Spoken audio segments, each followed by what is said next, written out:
Boa noite, está começando na sua TV Brasil Oeste, canal 8, o programa Veracidade, de segunda a sexta-feira, a partir das 23 horas. Não esquecendo que agora toda a programação da TV Brasil Oeste passada em tempo real para qualquer lugar do planeta. Basta acessar o site www.tvtbo.com.br. Interagir com o programa, nosso WhatsApp 9974-1213 ou através do nosso e-mail, programa Veracidade lp@gmail.com. Hoje, uma terça-feira, né? Ou melhor, quarta-feira, né?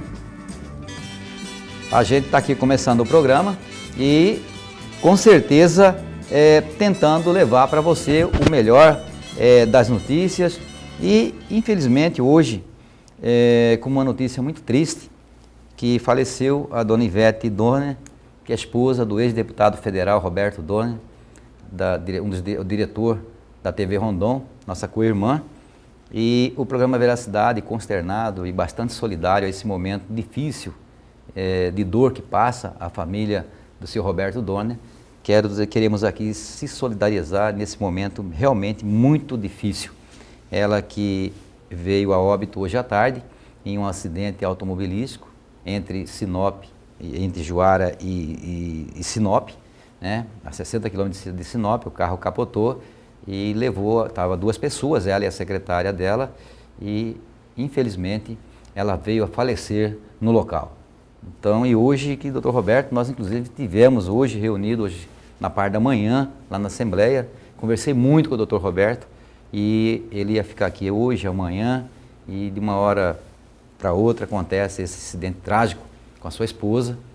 É realmente um caso assim que, infelizmente, a nossa vida aqui é uma passagem e a gente não sabe no momento em que lá em cima chamam para que a gente possa sair desse mundo terreno, mas a vida, é a única coisa garantida que a gente tem, é a morte, e às vezes surpreende, leva uma pessoa, um membro da família, um ente querido de uma forma muito estranha, que a gente não tem explicação para isso. Fatalidade, não sei, tudo acontece, essa vida nossa. Hoje também nós estamos aqui vamos entrevistar o Dr. Ricardo Klein, que é médico veterinário, está aqui hoje, vai conversar com você aqui, telespectador. Vamos falar tudo da função, desde a função do médico veterinário, entrar um pouquinho lá na pecuária, entrar um pouquinho nessa explicação da função realmente, qual o papel do médico veterinário. Boa noite, doutor. Boa noite, doutor Luiz Poção. É um prazer muito grande estar aqui com você no programa Veracidade. Eu me sinto lisonjeado porque hoje o estado do Mato Grosso hoje é um estado muito grande, é um estado que tem uma pujança na pecuária muito grande, e só de você ter essa iniciativa de lançar um desafio e para a gente conversar alguma coisa sobre pecuária, sobre a medicina veterinária, uma coisa bem ampla e geral, uma conversa gostosa, tranquila, isso aí já traz um pouco aquilo que você está querendo, entendeu? Trazer informação, trazer conversa, trazer situações que vão mostrar para a sociedade um pouco da profissão, um pouco da pessoa, um pouco do Ricardo Klein, que é médico veterinário, para o seu telespectador, para a gente estar se conhecendo um pouco mais também. Antes de começar aí com essa nossa entrevista, você também tem um bom relacionamento com o doutor, tem um bom relacionamento com o doutor Roberto, e como é que ficou essa morte? A gente estava até comentando aqui, antes de começar o programa, sobre a morte da esposa dele, dona Ivete. Eu fiquei sabendo há pouco também sobre essa questão, é uma fatalidade muito grande. Semana retrasada nós tivemos em reunião, até com o colega vereador Paulo Araújo, no escritório do nosso colega Roberto Dorner, que é do partido PSD, e jamais a gente se acorda de manhã, jamais você imagina que você vai passar por um momento nessa situação. E infelizmente aconteceu isso, é uma tragédia, acidente de carro é uma coisa muito complicada, e os sentimentos nossos que possam, toda a família, toda a empresa, o grupo deles ali, que devem estar muito chateados, porque é ceifar uma pessoa na véspera do Dia das Mães, né, que é uma data comemorativa, uma mãe de 4 filhos, então eu fico muito triste também e consternado por essa situação. Que Deus possa confortar o seu coração, ex-deputado Roberto Dorner, nesse momento de dor. Ricardo, vamos falar um pouquinho agora do trabalho seu. Primeiro vamos falar quem que é o Ricardo Klein, médico veterinário, e como que é? Formou aqui em Cuiabá mesmo, formou fora, atua já há quanto tempo no mercado? Poção, o Ricardo Klein, quando eu vim para cá, eu nasci em Curitiba, do Paraná, eu sou do paranaense, eu morei até os 12 para 13 anos em Curitiba, e meu pai era daqui, inclusive nossa família tem uma ligação com o ex-governador Frederico Campos, e aí meu pai foi para o Paraná, casou lá no Paraná e teve os 3 filhos lá, e a gente veio para o Mato Grosso, e meu pai veio com um sonho até de ajudar a desenvolver o estado, ele formou no Paraná e um médico amigo dele veio para cá, então ele veio para cá e tal, e o estado do Mato Grosso tem boi, tem vaca, tem aquele negócio todo, e eu sempre gostei de animais, né? Então você fica naquela fissura de animal, gosta de cachorro, gato, e a gente tinha propriedade rural pequena lá no Paraná, e no final de semana a gente ia para lá, se divertia, juntava com meu irmão, minha irmã, a gente fazia um trabalho muito bonito lá e ficava junto com a família.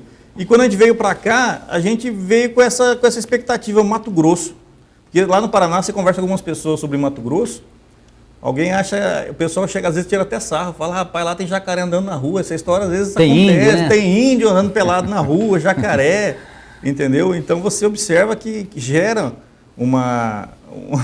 você fica até achando engraçado uma situação dessa, mas aí quando a gente veio para cá e percebeu que Mato Grosso era essa riqueza, era esse desenvolvimento e estava crescendo 23, 24 anos atrás, e eu vim para cá e quando eu comecei a estudar e comecei a ver aquelas questões, eu falei, rapaz, eu cheguei meu pai é médico, Dr. Ervino Klein, ele é médico, falou assim, meu filho, o que você vai ser? Eu falei, pai, eu vou ser médico veterinário. E meu irmão formou em medicina, né? Minha irmã é economista. Ele falou, médico veterinário, mas que bom, então vamos fazer, vamos buscar, vamos comprar uma fazendona, vamos criar gado, toda aquela alegria de família, aquele sonho, né? E ele se dedicando muito à medicina. E eu peguei e falei, vou fazer medicina veterinária. E eu passei no vestibular aqui na Unic, na Universidade de Cuiabá, e passei também no mesmo vestibular, na mesma época, na Federal, no UFMT. Aí por questões até que é mais barato o curso, né? O UFMT é de graça, e é uma faculdade excelente, muito boa. E eu cursei medicina veterinária e me formei em 2002 na Universidade Federal do Mato Grosso. E me formei, gostei, no final do curso de veterinária você escolhe o que você quer ser. O que você quer ser não, você vai ser médico veterinário. Especializar em que área que você vai meio que, vai mexer com gado de leite, vai mexer com gado de corte, vai mexer com pequenos animais. Às vezes o cara fala veterinário, ele fala assim, na hora que você fala assim, eu sou veterinário, preenchendo um cadastro em banco, em hotel, a mulher já fala assim, eu tenho um cachorrinho, esse cachorrinho tá com não sei o que, com uma coceira no sovaco, tá não sei aonde. Já acha que já é de cachorro. Já acha que é especialidade, esse médico veterinário só mexe com cachorro. E hoje até uma questão de conversar com você, te explicar algumas coisas, que a medicina veterinária ela é ampla. Ela trabalha na parte desde o cachorro, do pet, do pequeno animal, tudo, e aí vai para os animais de criação, numa larga escala de animais de criação, vai na parte de inspeção de produtos de origem animal, mexe com frigorífico, na parte de produção, entendeu? Então, você tem uma gama de atividades dentro da medicina veterinária, é uma profissão muito importante. Hoje a gente percebe que ela até hoje ela não é tão valorizada quanto deveria ser. Entendeu? O médico veterinário hoje ele é colocado assim no mercado de trabalho, às vezes com um pouco de ressalva ainda. Então é uma profissão valiosíssima, muito importante para a produção, muito importante para o desenvolvimento do Estado na questão econômica. Nessa leitura sua, qual que é a importância do médico hoje para o Estado de Mato Grosso? Quando você sonhou com o Estado, qual que é a importância específica para o Estado? Olha, Poção, o Estado do Mato Grosso, ele é um estado gigante, ele tem dimensões continentais. E o clima, o solo hoje, a questão da topografia do estado hoje, ele tem tudo a ver com a pecuária. Tá, eu até te interrompi. E qual que você especializou em que área especificamente quando você pegou e formou? Eu já estou falando da questão da importância desse médico veterinário, com certeza você vai estar trabalhando em cima disso, né? Isso. Não, eu formei em medicina veterinária, no 10º semestre eu parti para aquela questão, me sair um pouco de pequenos animais e fui para grandes animais. Na parte eu gostava da parte de reprodução, gosto até hoje, né? Trabalho da parte de reprodução e trabalho com essa questão toda. Então eu vou mexer com grandes animais, que ela já se divide já em equino e bovino, entendeu? Que tem a parte de equino também, que é um sonho de criança. O cara nasce sonhando, eu vou mexer com equino, eu gosto de equino. São poucos veterinários que gostam da área de equinos. Então você vai mexer com aquilo ali. Então eu me especializei no interior de São Paulo na biotecnologia da reprodução bovina. O que é isso? É você conseguir, Poção, através de técnicas, de tecnologia de ponta, você conseguir ampliar o rebanho da pessoa em qualidade. Como assim, Ricardo, em qualidade? Eu vou até te explicar isso. Eu posso explicar bem com calma, detalhado, separado, para você entender bem? Por exemplo, uma vaca hoje, você pega uma vaca, veio o touro, ele vai cruzar com essa vaca, vai acasalar, né? E vai nascer um bezerro. Vai ser 50% da parte genética dessa vaca e 50% desse touro. Certo? O que acontece com a biotecnologia da reprodução bovina, que a gente veio trabalhando isso aí desde 2002, vem desenvolvendo um trabalho nessa área. Você pega uma vaca que você quer desenvolver, tem uma linhagem muito boa, geralmente quando a gente começou nisso aí, foi na raça Nelore, que hoje é o carro-chefe do desenvolvimento da pecuária no estado do Mato Grosso. Se você não usar a palavra Nelore, você não consegue fazer nada. Funciona dessa forma. É referência. É referência, porque é um animal que tem o casco preto, é um animal que tem a pele grossa, é um animal que tem a pele pigmentada, aguenta chão, esse cascalho no chão, andando, o sol quente na cabeça, entendeu? Então você percebe que é um animal preparado. Mas então, isso é para a região de Mato Grosso. Para a né? região de Mato Grosso. Correto.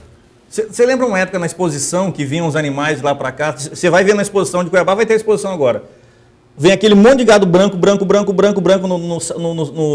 no salão assim que tem. Aí no final vem 2, 3 fileirinhas assim, uns vermelhinhos, uns pretinhos, não sei o quê. Agora está tendo bastante gado de leite. O gado de leite está entrando com força, tal. Então você vê uma cor diferente ali, um preto, um vermelho no meio. Mas a cor é devido ao sol? Não, às vezes a pelagem, porque é um animal já que é o Bos taurus. Que é o Bos taurus, que é um animal que veio da Europa, tal, que é um animal que no sul, no Paraná, em Santa Catarina, são animais que desenvolvem bem, que produzem bem, que você pode ter uma vaca holandesa produzindo leite no pasto, porque lá é frio. Se você pegar uma vaca holandesa pura e colocar aqui, ali na corizal ali, para você tirar leite dela, você está morto. Essa vaca você não vai conseguir tirar leite dela, essa vaca vai ter problema de casca, ela vai ter problema de taquipneia, problema com carrapato, ela vai ficar desesperada, ela não consegue produzir, porque ela não está adaptada. Aí que entra o Nelore. Aí que entra o zebu. O zebu faz toda a diferença, entendeu? Aí nesse gado de corte da pecuária, estou falando do Nelore, depois nós vamos comentar sobre a pecuária de leite, falar sobre o zebu, que entra o gir leiteiro, nessa questão dessa separação. Então você pega uma vaca Nelore, por exemplo, aí essa vaca tem uma grande capacidade, ela é uma vaca bem conformada, o padrão de raça dela é muito bom. Aí como que você quer fazer? Como o que a gente trabalha na biotecnologia da reprodução? Você tira geneticamente o que você quer dessa vaca, insere uma genética de um touro específico, bom, geralmente vem até um semi-sexado, e aí você pega essa carga genética e distribui, esses embriões você distribui em receptoras. Então, de uma vaca, ao invés de ela nascer só o bezerro da barriga dela, essa tecnologia permite você ter 10, 15 filhotes dessa mesma vaca durante o período do ano, usando barrigas de aluguel. São vacas comuns que vão estar produzindo, ao invés de produzir um bezerro comum dela lá, ela vai estar produzindo o bezerro daquela vacona. Que não interfere em nada com aquela raça que está sendo... Que seria a vaca de aluguel. É, vaca de aluguel, barriga de aluguel. A genética é da mãe e do pai, super touro, que você conseguiu colocar, e você faz um trabalho de hormonização nessa vaca, na questão da transferência de embrião, ou agora também na questão da FIV, você aspira o ovário dela, fecunda em laboratório, pega os embriões, analisa, você olha os embriões com 7 dias de vida, você olha na placa, separa, invasa num tubinho, e vai lá, pega as receptoras, prepara ela no tempo certo, no prazo uterino adequado, e você inovula esse embrião dentro das receptoras. E aí 50% delas vão emprenhar. Aí o que ela está na barriga? Ela é uma vaca comum, pé duro, vamos dizer assim, em português claro, mas vai nascer um bezerro PO, Nelore PO. Com pedigree. Pedigree campeão. Doutor Ricardo, nós vamos fazer o seguinte, nós vamos um pequeno intervalo comercial, eu sei que você está louco aí para terminar a explicação aí em casa, para ver se o cara vai lá e interrompe o doutor Ricardo. Mas, doutor Ricardo, nós vamos um pequeno intervalo comercial, já voltamos com essa explicação. Tá, agora.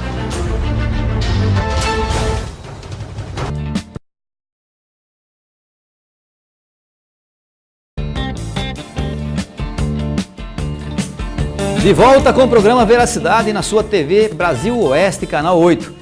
Nós estamos entrevistando hoje aqui o Dr. Ricardo Klein, que é médico veterinário.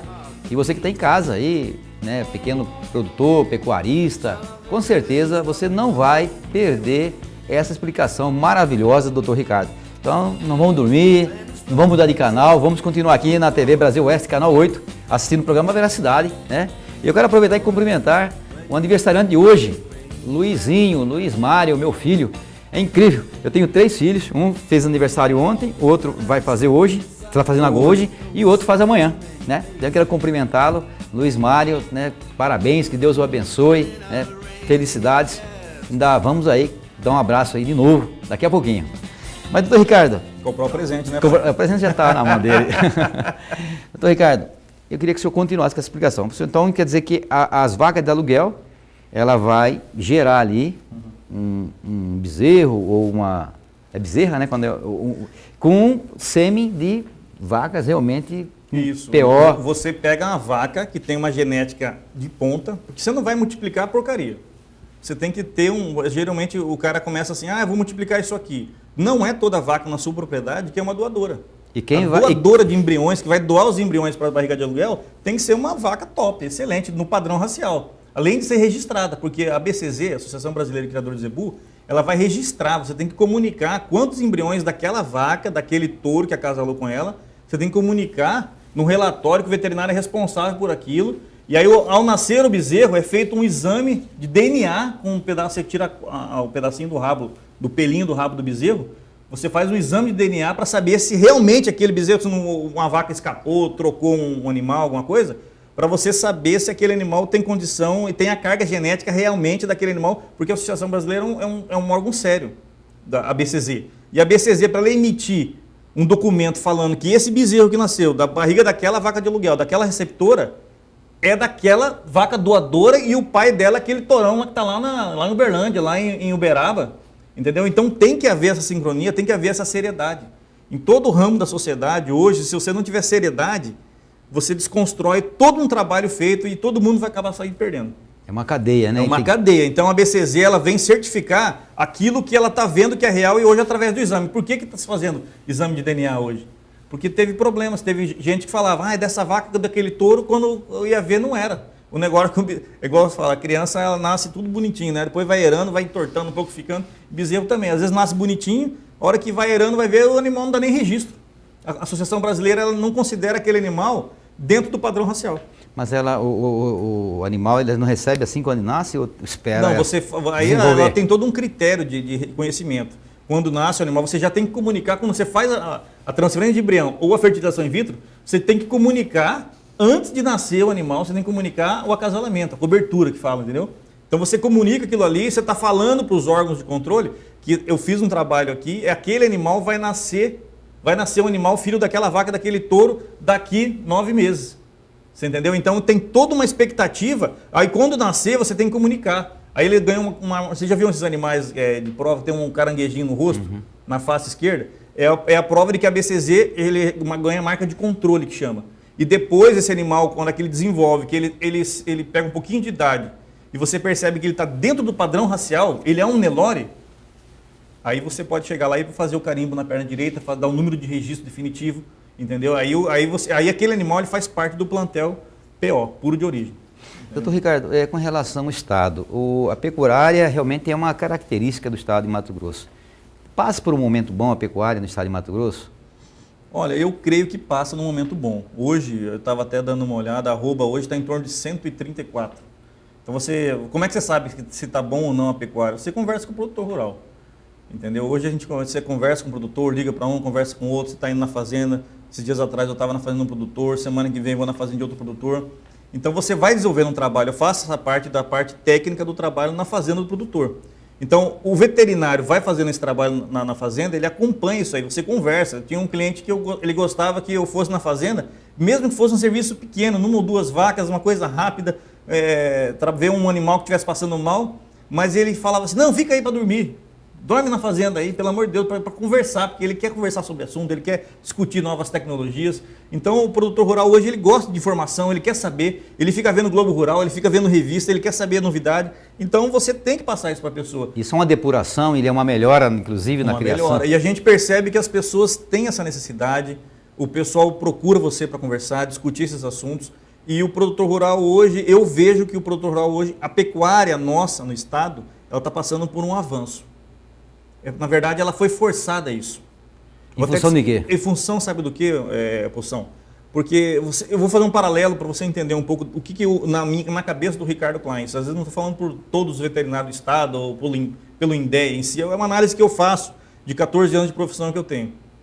você percebe que a pecuária e a agricultura hoje, que fala o agronegócio ele é responsável pela balança comercial positiva, entendeu? O superávit primário, a gente vem trabalhando, vem rompendo, Mato Grosso, papapá, e a gente meio que entende isso aí, mistura um pouco pecuária com soja, mas a pecuária em si, que é a criação do gado, dessa questão, não só do gado, demais atividades pertinentes, o pecuarista, o que ele faz? Ele tem um pouco de dinheiro, ele tem uma propriedade rural, ele vai lá, compra umas vaquinhas, mete um tourinho de qualquer jeito, isso aí na maneira geral. E aí ele acha que ele é um pecuarista. Ele está tocando barco, aí a vaca não emprenha, o touro é infértil, ele nunca fez um exame hidrológico, ele não sabe que faz exame hidrológico em touro. Você coleta o sêmen dele, vê se ele tem capacidade de fertilidade. Você analisa a capacidade de fertilidade do touro. Se você vai botar um touro na sua vacada, num rebanho comercial, se o touro estiver ruim, aquele touro vai ficar ali daquela estação de monta naquela vacada e não vai nascer bezerro nenhum. Você vai tomar um prejuízo enorme. E como que o senhor classifica um bom pecuarista ou um pecuarista? Aí o que eu estou falando para você? O pecuarista, o que ele faz? Ele cria mais ou menos essa expectativa, aí eu vou comparar ele com o agricultor. Por que às vezes tem regiões no estado hoje que a gente conhece, região de Primavera, Campo Verde, Sorriso, que faz aquele boom e cresce, explode. E regiões que ficam em cima de garimpo, em cima de pecuária, que é a força da pecuária, você não vê crescendo tanto. Pega uma região de Castro, você pega Alto Floresta, você pega aquela região tem aquela região de garimpo ali também, do lado direito, lá, como é que é, Matupá. Poconé na região também está nessa área. Poconé também tem mas Poconé já tem um pouco mais de investimento, um pouco mais de coisa. Para cá um pouco, né? Agora que ia chegar no Pantanalzão lá já é uma outra questão até. Mas o que o cara faz, o agricultor? O agricultor, ele vai plantar uma lavoura, o custo é altíssimo. Ele chama um agrônomo, ele senta com o cara, ele desenha, ele faz, ele pega adubo, semente, prepara tudo, terra, fertilidade, faz, sabe? Ele se prepara tecnologicamente falando. Mas você é um grande produtor. Não, até um agricultor pequeno. Hoje ele faz um trabalho dessa questão e ele se preocupa muito com a tecnologia. Mas doutor, o que é um grande produtor? Qual que é a área que se classifica como um grande produtor? Você fala de um pequeno, com toda essa tecnologia, esse aparato, é comprar semente, equipamento, mecanizar o solo. O cara vai plantar 200, 300 hectares hoje de lavoura, ele não vai no susto, igual um pecuarista faz. Um pecuarista ele tem condição de ir no leilão, compra um monte de vaca e solta lá com um peão que não conhece de manejo, não conhece de vacina, não conhece de nada e solta ele, virei fazendeiro. Pega um médico desse, que o médico não sabe muitas vezes o que fazer com dinheiro.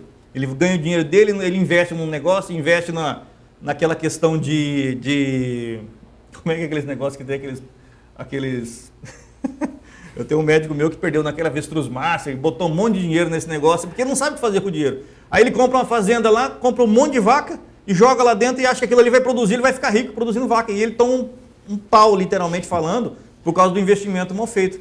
Então, e o agricultor não, ele se precavê de todas as formas. A Embrapa está produzindo um monte de tecnologia, ele quer saber que tecnologia que vai ser, qual que é a melhor semente para aquela altitude da propriedade dele. Então ele se prepara para aquilo. Entendeu? Então a gente vê que às vezes o pecuarista ele deixa a desejar um pouco na busca da tecnologia. Ele faz, sabe o que ele faz? Às vezes o mínimo necessário que o Instituto de Defesa Agropecuária, que é o INDEA, exige. Às vezes ele faz uma vacinaçãozinha, às vezes ele faz alguma coisa ali que o INDEA exige. Mas às vezes ele deixa muito a desejar no próprio manejo da propriedade para ele ter rentabilidade. Por falta de informação, ou por às vezes achar que é caro um veterinário, ou às vezes achar que não precisa, porque ele vê na revista, ele quer implantar, entendeu? Então eu acho assim, essa é a diferença que poderia ser colocada entre a agricultura e a pecuária hoje. Se ela fosse investida com um pouco mais de tecnologia, com um pouco mais de vigor, como é feito com a agricultura, tem estudos de um pessoal da Unicamp e do pessoal de Piracicaba também, que eles falam que uma terra bem trabalhada na pecuária e na lavoura, ela tem a mesma rentabilidade. E você fala isso para um pecuarista que está apanhando com a vacada dele aí, que não consegue vender os bezerros direito e tal, ele fica desesperado, ele fala, não, rapaz, lavouras gauchadas, tá tudo lá, tia, ganhando dinheiro, e nós aqui apertados, não conseguimos trocar um arame que queimou, não conseguimos arrumar uma cerca, e às vezes aquela choradeira dentro do pecuarista e o agricultor, às vezes, comprando mansão, fazendo aquilo tudo. Então você percebe que, às vezes, falta um pouco de informação para as coisas acontecerem melhor. E isso aí não tem um custo para que ele realmente atenda essa exigência? Tem alguém gastando para fazer isso? Não tem? Qual que é a relação? Dá para ganhar dinheiro fazendo todo esse trabalho que o senhor está fazendo para colocar? Não, eu creio que dá. A pecuária hoje ela é rentável. Você fazendo a conta certa, você trabalhando hoje de forma correta, você consegue ter lucratividade com a pecuária. Na lavoura, na agricultura você tem. Tá certo que o país nosso hoje, o momento político que o país passa hoje, é uma influência externa muito grande em cima de preço, em cima de commodities, entendeu? Preço da carne, preço da soja. Então você fica muito à mercê. Criaram-se aquele mercado de bolsa de mercadoria futuro. Mas isso aí, hoje, para o pequeno produtor, o cara que tem 500 vacas ali, para ele entrar dentro desse programa disso aí é inviável. Ele não consegue nem gerir, ele não sabe, tem dificuldade às vezes, de acertar a folha de pagamento dos funcionários da fazenda, entendeu? De pagar os negócios do sal mineral, os negócios que ele tem que dar na fazenda, ele se perde um pouco nisso aí. O agricultor também. Falta de conhecimento. Falta de conhecimento e falta de... tem coisas que estão um pouco inacessíveis. Essas carnes, por exemplo, que são o gado que é produzido aqui, muitos deles são exportados. A Rússia é um forte comprador de gado aqui de Mato Grosso. E sempre está tendo problema com a questão da qualidade. Por que isso? Na hora de fazer inspeção... Poção, é o seguinte, a questão da carne hoje é uma questão muito importante. Você vê hoje, você quer comer um bife gostoso com cebola, todo brasileiro é louco por causa disso, entendeu? Já está até meio com fome aqui. Mas então você percebe que a pessoa, um bifinho suculento, todo mundo gosta. O cara faz dieta daquilo, não quer comer carne, o outro come frango, o outro vai para o suíno.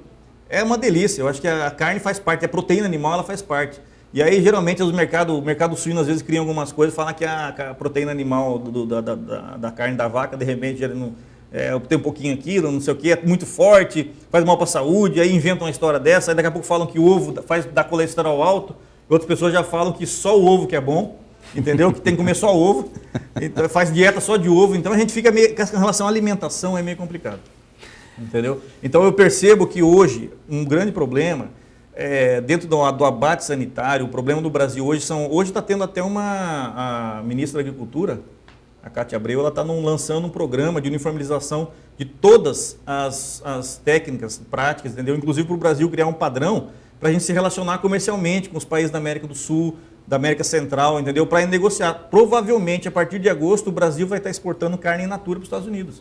Isso aí é um avanço, é algo que vem trabalhando faz tempo para conseguir, porque é um avanço muito grande, você pegar uma carcaça, uma carne in natura e poder mandar para lá. Só que não é fácil você conseguir isso aí.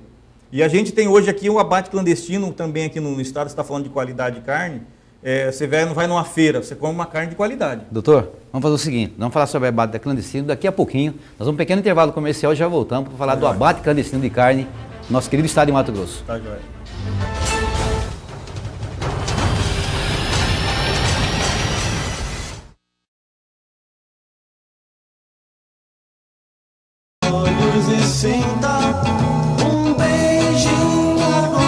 De volta com o programa Veracidade na sua TBO, Televisão Brasil Oeste.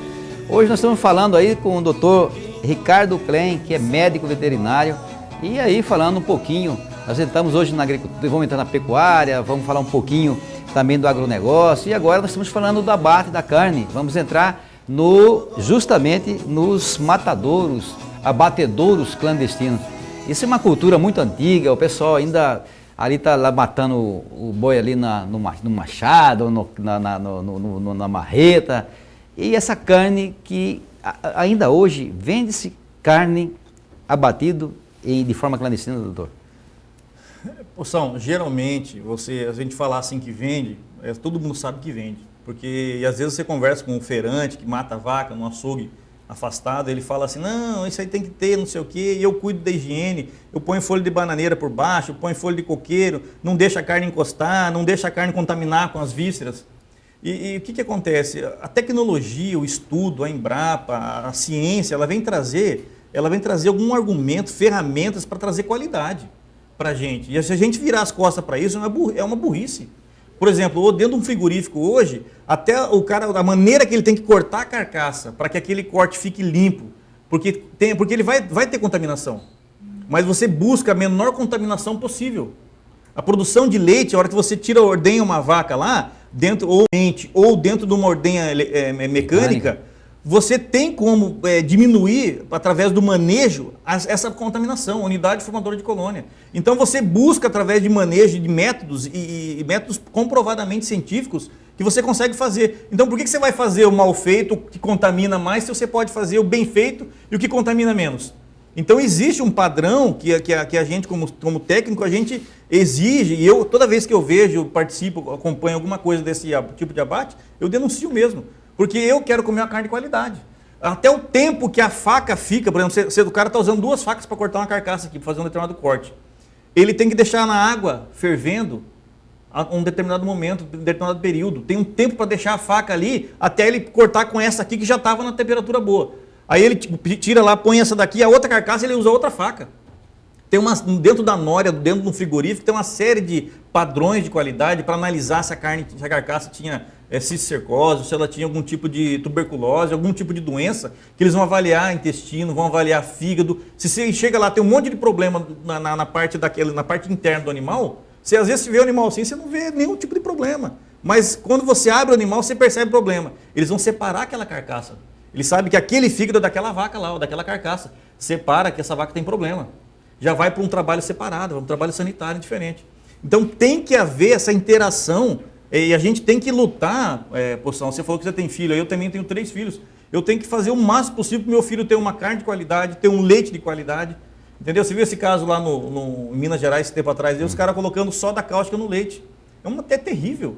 Nós estamos se alimentando hoje, a gente não sabe do que. Chega na sua mesa ali, você não sabe o que o cara colocou aquilo ali para estar dentro do padrão, mais ou menos, dentro de qualidade de alimento.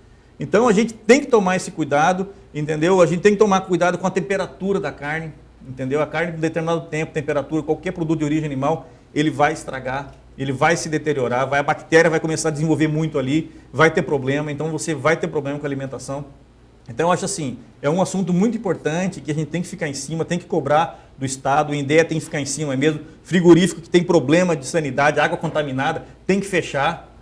O cara está com problema, não importa, trava, arruma o problema, depois você abre de novo. Mas tem que ter isso. E essa questão das feiras livres que vendem as carnes, essas carnes então, dentro desse critério, olhando por esse critério, elas estão todas regulares? Às vezes parece que a vigilância sanitária ela que meio que faz uma vista grossa para algumas questões com relação à feira livre. Feira livre é um problema ambiental, sanitário, porque às vezes eles produzem queijo, às vezes o queijo não é condicionado a uma temperatura ideal, às vezes a carne não é condicionada a temperatura ideal. Agora já tem um padrão que eles colocaram, tem que colocar uma câmerazinha fria, deixar a carne pendurada, a temperatura tanto, escorrer e tal. Mas eu até não vou nem omitir muita opinião sobre isso aí. Eu só quero fazer o seguinte, coma carne de qualidade, né?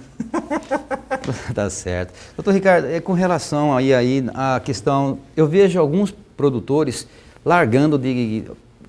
pecuaristas largando de criar o gado e usando a terra para plantar soja. Se a pecuária está tão boa, tão forte, por que estão optando aí pelo agronegócio? É porque às vezes ele não alcançou um nível de tecnologia, ele não conseguiu extrair lucratividade suficiente da pecuária, e aí ele tem uma proposta de um gaúcho que passou na porta da fazenda dele e falou, vou arrendar a sua área e vou plantar soja. Porque o gaúcho, a gente tem que falar até brincando assim, mas com muito respeito. Quando chegaram 50, 60 anos atrás com motosserra nas costas aqui no estado, abrindo esse estado aí, por isso que quando falaram com relação ao plano com relação à questão ambiental, chamando o pessoal que tinha derrubado área, não sei o que, de criminoso ambiental, bandido, isso é uma falta de respeito tremenda com o produtor rural. O cara que chegou gaúcho com no pau de arara, trouxe uma motosserra nas costas, 40, 50 anos atrás, montou sua propriedade, ele ganhava o lote, só que para ele poder ficar dono do lote, ele tinha que abrir. Aí ele abria, porque ele tinha que permanecer sustentando a família, dormindo embaixo de barraco de lona. Agora o cara virou bandido porque ele abriu, entendeu? Então tem uma série de coisas, questões ambientais, questões internacionais. Você vai numa audiência pública hoje para falar sobre o meio ambiente, tem um monte de ongueiro, tem um monte de nego falando inglês lá e discutindo. Ou seja, não é tão preocupado com o Brasil, não é tão preocupado com o nosso meio ambiente. Tem interesses escusos internacionais em cima do nosso subsolo, em cima da nossa terra, em cima dos nossos minérios, da nossa madeira, que a gente não sabe, entendeu? A maneira como foi explorado não chega a afetar, então, a questão do meio ambiente para plantio dessa soja, para criação desse gado? Não. Isso aí o cara ele vai fazer, ele tem a lavoura. Hoje o cara às vezes está com um gado ali, surgiu uma questão importante, tem uma usina perto da fazenda dele, ele arrenda para cana. Já viu? Hoje o estado também virou um monte de usina que está produzindo cana. Então o cara arrenda para cana, vende o gado, arrenda para cana, ou ele arrenda para soja, para a pessoa plantar. Então ele vai diversificando isso daí, entendeu? Daqui a pouco um filho dele fala, eu não vou nem tirar o curral porque eu vou usar isso aqui depois. Ele reconstrói a propriedade e volta para a pecuária. É um ciclo que ele pode fazer. Doutor Ricardo, com relação ao pasto, a preparação dessa comida para dar para o gado, a utilização de produtos químicos, fertilizantes para preparar a terra, agrotóxicos, isso não influencia também na qualidade da carne? Influencia. Inclusive, Poção, você está falando com relação à propriedade, que o cara muda de uma atividade e vai para outra. Às vezes a falta de tecnologia. Às vezes a propriedade do cara está com a pastagem degradada. Falta de manejo. Manejo é como que o cara vai lidar. A vaca dele acorda, ela tem que pastar, ela tem que beber água, ela tem que lamber sal. Se aqui não tiver pasto suficiente, ela vai fazer o quê? Ela vai levantar a cabeça, ela vai comer pasto lá, entendeu? Ela vai ter que andar muito, ela vai emagrecer. Então, se você pegar uma propriedade, dividir certinho, e ela tiver divisão, e o gado poder comer ponta, não atingir o meristema apical da planta, a pastagem sua vai ser de qualidade. Então, você tendo uma pastagem de qualidade, você vai ter um retorno financeiro desse rebanho comercial, entendeu? Então, você consegue trabalhar a parte pecuária desse rebanho. O que você falou outra pergunta mesmo? Era da questão dos agrotóxicos, produtos químicos que você utiliza no plantio, do capim, enfim. Hoje você vê tecnologia, mas tudo associados a produtos químicos. E a qualidade da carne não é afetada? Não, eu acho que é você usando, para você formar o pasto em si, para plantar a lavoura e colocar tudo ali, você às vezes usa um herbicida foliar, para matar, usa um Tordon da vida aí para matar uma praga, uma erva daninha. Isso aí você faz um manejo dentro dessa aplicação que não vai afetar diretamente a qualidade da carne, entendeu? E sempre tem um período de carência. Até os produtos que você injeta, vacina ou vermífugo. Aliás, vacina é bom falar. Uma das questões que o produtor não investe, não trabalha hoje é a questão sanitária. Hoje, exatamente hoje, nós estamos numa campanha de vacinação. Todo produtor rural hoje, pecuarista, você que tem 1, 2, 3 vacas, 5 vacas, você está numa campanha de vacinação. Então, você, de 0 a 24 meses, você tem que vacinar o seu rebanho de febre aftosa. Aí, o que eu vou te dar uma dica? Como técnico, eu vou te dar uma dica. Você vai vacinar o seu rebanho de aftosa, porque o INDEA vai te bloquear lá para você emitir o GTA. Se você não, o INDEA bloqueia. Mas é uma ferramenta para forçar o produtor a fazer aquilo ali. Eu fui numa época, em propriedade rural, em que os caras compravam a vacina, chegava na fazenda, você não via manejo, no curral tudo limpo, não sei o que o peão falava para você. Não, enterramos a vacina só para tirar a nota para comunicar no INDEA. Um absurdo, né? Um absurdo, é um problema sanitário. Nós estamos conseguindo, o Mato Grosso hoje está 18 anos mais ou menos, a gente é considerado um país livre de aftosa com vacinação, um estado. Santa Catarina já é livre sem vacinação. Então a gente pode galgar esse estado de livre sem vacinação, mas para ficar sem vacinação, o produtor tem que vacinar. Então se a gente está fazendo a vacinação hoje, é uma ferramenta que dá trabalho, que leva o gado. Uma coisa que estressa o gado hoje, produtor rural, é justamente você levar o animal para o curral. O pior lugar da fazenda para você botar um animal, Poção, é no curral. Porque você aglomera todo o gado. Às vezes um animal que está ruim, com algum tipo de doença ali, você junta com todo mundo ali assim. Tem bezerro que tem imunidade baixa, que não está com o sistema imunológico completo. Então você junta com uma vaca velha, com um touro velho, que às vezes vem do outro local com uma doença. Então essa aglomeração, ela facilita a exposição do animal a antígenos diferentes. Então o que você faz? Já que você tem que vacinar, você já faz um manejo bonito. Você tem que fazer agora, você vai comprar, vai vacinar de 0 a 24. Nós estamos esperando vacinar em torno de 12, 13 milhões de cabeças nessa faixa etária de idade. Então o que você faz? Já compra a vacina de brucelose, você já tem que vacinar também bezerros de 3 a 8 meses. Ela não pode ter entrado na puberdade ainda, então preconizou uma linha de 3 a 8 meses, ela não vai estar púber e você vai vacinar só as bezerras de 3 a 8 meses. E vai vacinar todo o rebanho de 0 a 24 de aftosa. Aí você vai falar assim, não, Ricardo, então eu vou fazer isso aí, mas tem que fazer 2 vacinações. Você pode até fazer um vermífugo, nós estamos saindo das águas agora, estamos entrando no período seco. Faz uma vermifugação nesse gado, vermifuga esse gado, faz a vacina e você solta esse gado para o rebanho, para o pasto.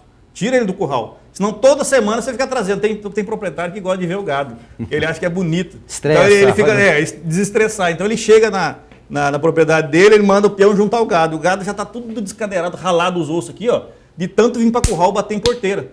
Então não tem que fazer isso. O gado, o rebanho, deixa ele no pasto comendo.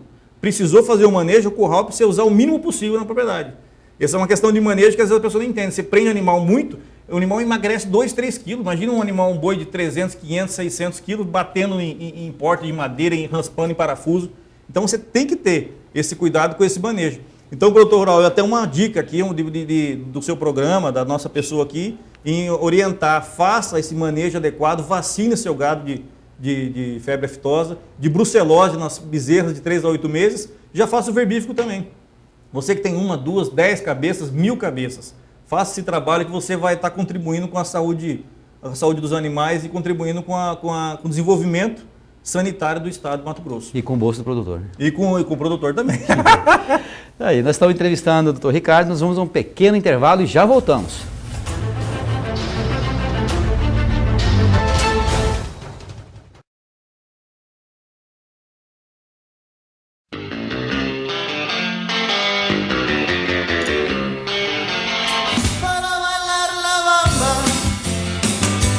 De volta com o programa Veracidade. Dá vontade de dançar, né, Ricardo? Eu tenho uma pessoa que mandou um WhatsApp aqui, mandou uma mensagem no WhatsApp e falou assim: olha, essas músicas dá vontade de dançar, mas você não deixa ela tocar, só fala um pouquinho e já sai, já começa a falar. É engraçado. Mas é bom. Doutor Ricardo, o senhor deu uma explicação interessante e foi muito bom nesse último bloco, uma pena que já está chegando no final do programa. O senhor falou da questão do preparo, desse manejo, e esse técnico lá, que é o médico veterinário, que está ali dando assistência. Então existe realmente um aparato a mecanização, as vacinas. Esse pecuarista, geralmente ele tem 3, 4, 5 mil, 10 mil cabeças de gado, uma área muito grande. Essa carne, ela acaba sendo exportada. E o senhor coloca também que alguns pequenos pecuaristas têm aquela dificuldade, não tem o preparo, às vezes tem ali, eu citou o exemplo de um médico que não tem experiência, coloca lá 200 cabeças de gado, esse gado ali chega ali muito mal vacinado e não tem essa qualidade que tem esse grande pecuarista. Eu só faço uma pergunta: essa carne desse pequeno produtor, ela não vai para fora. E esse grande produtor, ele exporta a carne. Significa que nós estamos comendo carne de péssima qualidade, doutor? Na verdade, Moção, até a gente pode dizer que sim, pode dizer que não. O que o frigorífico faz? Eu tenho cliente que tem bastante gado, que tem confinamento, e tem cliente que tem 100 cabeças. O que a gente percebe nisso tudo? Quando você consegue inserir tecnologia na sua produção, você tem uma carcaça legal, uma carcaça bem conforme com aquilo que o mercado quer hoje, uma carne não tão gorda, uma cobertura por cima não tão entremeada de gordura, é o que o mercado mundial quer hoje. Então o que ele quer? Se você consegue ter um animal relativamente jovem, não precisa ser um precoce, um super precoce, que hoje eles têm situações que é empregada tanta tecnologia e manejo em cima de produção de carne, que você consegue bater animal de 12, 13 meses com 16, 17 arrobas. Animal de 1 ano, é um bezerro, não tem dente direito para comer comida e está batendo ele com um boi pesado, peso de um boi. Criado no confinamento? E tem boi lá no Pantanal, lá em Poconé, um abraço pessoal de Poconé aí, tem alguns amigos lá em Poconé, que abate animal com 7, 8 anos de vida. Então a diferença, 12, 13 meses com um boi de 7, 8 anos. Qual que você acha que vai ser mais macia, mais gostosa a carne? Com certeza, né? Então você tem que perceber, e aí o que acontece? O frigorífico ele vai atrás da onde o produtor, ele sabe que produtor que produz qualidade. Quem que investe em genética, quem que investe em conformação, em carcaça, em boia. Porque o animal em si, ele tem que ter raça boa e ele tem que ter comida. Não adianta você investir em tecnologia, produzir botijão de sêmen, eu tenho 10 mil reais em sêmen aqui, eu trabalho com genética, faço cruzamento industrial, misturo 2, 3 raças, faço uma carcaça enorme. Aí você não tem uma dificuldade com alimentação na sua fazenda. Queimou o pasto, ou você não tem qualidade mesmo, você não tem divisão, você não tem manejo, não mineraliza seu gado de direito. O que acontece? Você vai perder, vai ter qualidade genética, mas não vai desenvolver. A carne não vai ser um animal de qualidade. Então você tem que assimilar, você tem que agregar na sua propriedade essas duas coisas. A genética com a alimentação. E aí o cara sabe qual que é o produtor. Às vezes tem produtor de 100 cabeças que produz manda um caminhão cada 3 meses para o frigorífico. Mas o cara faz questão de comprar, paga até um pouquinho a mais na arroba dele. Porque ele sabe que a carcaça daquele ali é muito boa, é boa de vender. O cara da distribuidora de carne vem buscar, não, é de fulano tal, eu quero. Entendeu? E às vezes tem animal, tem gente que não tem esse prestígio, porque não produz. Tudo é produção. Você tem que produzir um programa de qualidade, senão ninguém vê, senão ninguém compra. Mas então a carne é a mesma coisa. Tem que produzir uma carne de qualidade para que o mercado absorva de uma forma muito boa aquilo ali. Padrão sanitário, estande racial, boia, desenvolvimento, tudo tem que estar dentro daquilo ali. Entendeu? Então eu acho que isso que é a grande vantagem. Eu estive conversando com o pessoal, até vou fazer um merchan aqui na época Sadia. O pessoal, quando vinha comprar carne, tinha o famoso CQ, né? Que é o controle de qualidade. Diz que o rigor para que essa carne saia do Brasil para ir para a Europa é uma coisa assim absurda. E o que era descartado acabava sendo para o consumo interno. Aí você via que tem um abate muito grande de fêmea, inclusive que causa um descontrole no preço de bezerro e vaca, em cima do abate de fêmeas que o pessoal acaba fazendo em determinadas épocas do períodos de 1 ano ou 2 anos seguidos. Muitas vacas eles abatem e essa vacada ela acaba ficando aqui a carcaça, só que você vai no mercado e você só vê no rótulo lá boi, você não vê o cara. Às vezes o cara até mata uma vaca lá e põe um papelzinho de boi, que Às vezes tem aquela questão de comer carne de boi. Búfalo. E vaca, entendeu? Porque geralmente você mata a vaca a hora que a vaca está velha. Com 12, 13 anos, desdentada, um descarte reprodutivo que não emprenhou mais, você engorda e mata a vaca. E o boi não, o boi você prepara ele com 2, 3 anos para ele morrer naquela época. Você prepara ele para o abate. Então você tem um animal novo, uma carne macia, gostosa, saborosa, entendeu? Doutor, como que, eu tenho uma dica aqui, eu não sei se tem como fazer isso. Tem como o consumidor chegar num açougue ou no supermercado, saber, mesmo sendo que ele vai comprar um contrafilé, um alcatra, um colchão mole ou um filé, tem como ele saber que aquela carne é boa? Tem como você desenhar isso depois da carne cortada? Não, você tem uma questão da carne. Você olha uma carne assim, você compra essa carne às vezes ensacolada no mercado com aquele sangue preso ali. Eu não gosto.